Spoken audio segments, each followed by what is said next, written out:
Welcome back to Media7. Remember this from last week?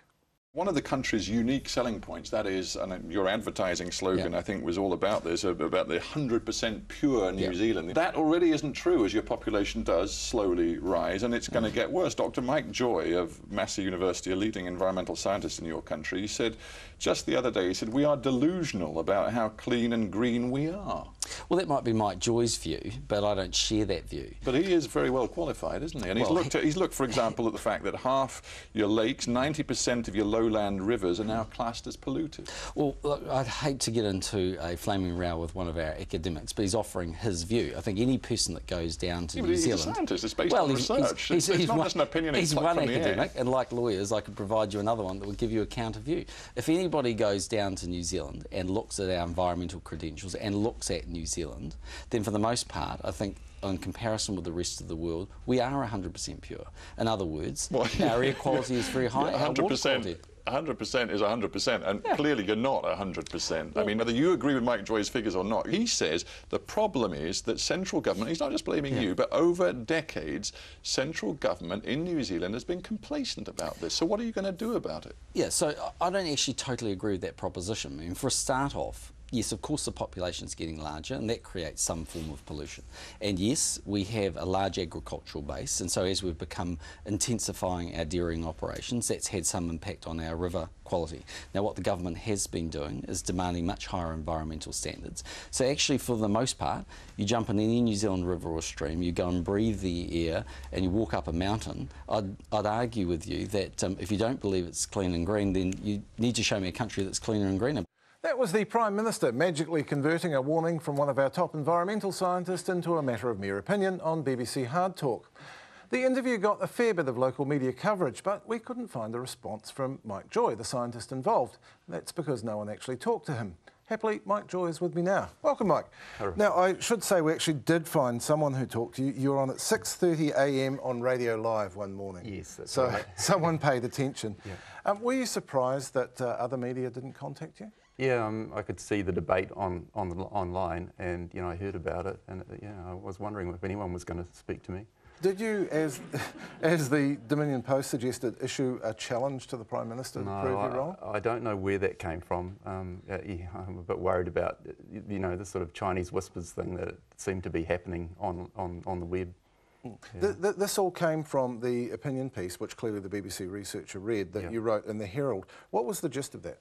Well, basically just outlining the facts, a little bit of my own research, but mostly just gathering together the information from NIWA and Landcare reports on just how bad we are, and when you lay it out, and you can't find it in any one place. I mean, I had to search through lots and lots of different reports. I've been gathering this information for a few years now. So this isn't just, as the Prime Minister suggested, just your view. This is data from many scientists. Yeah. These are proportions of, I mean, 90% of our wetlands gone, 70% of our forests gone, 57% of our birds threatened, 60% of our native fish are threatened, 89% of our reptiles, all of our amphibians. I mean, you go through a list like that and it's really hard to come up with. And the remaining waterways aren't looking too flesh either. No, I mean, you've got a 50-50 chance of ending up in trouble if you drink any water in New Zealand, and 90% of the lowland waterways you can't swim in or would be dangerous at certain times of the year.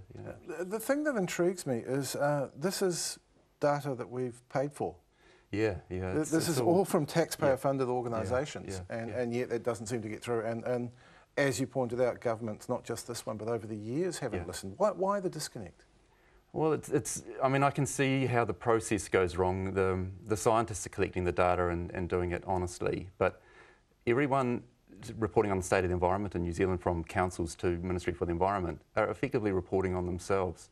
So, I mean, I use the analogy with my students, I won't give you a final exam, you just write me a report about how well you've done for the year. I mean, these organisations are charged with, protecting our environment, and then we ask them to report on how well they've done. And it, it's just human nature that they're gonna make it sound good. You've already been described, since this controversy blew up, as an extremist, and the way the media works is that someone on the other side pops up and says, no, he's an alarmist. It's hard to imagine how you can be extreme when you're concerned about future generations and you're talking about conserving what we have now, I think the extremists are at the other end of the scale. So yeah, it's a bit frustrating to hear that. Yeah. Is this the eternal problem with scientists and communication? Mm-hmm. Yeah, I think that's it. I mean, it's a really complex area. It's hard to get that message across, but yeah, I mean, I see hugely important reports like the Millennium Assessment report that came out, you know, an international report, 1,650 scientists worked on it, telling us we're in deep storm, and globally, and it'll be lucky to make, you know, the back pages of the paper. It just doesn't hit, and yet I see daily, you know, well, besides the rubbish, but the economic news is paramount, you know. Well, I think the economic news is a big factor here, isn't it? Mm-hmm. Because dairy's incredibly important economically. Yeah. Yeah. Is there a way around this that can keep everyone happy? Yeah, well, I think that the important thing, you know, I know John Key talked about it after when he was challenged on this, about they always weighing up the economy and the environment.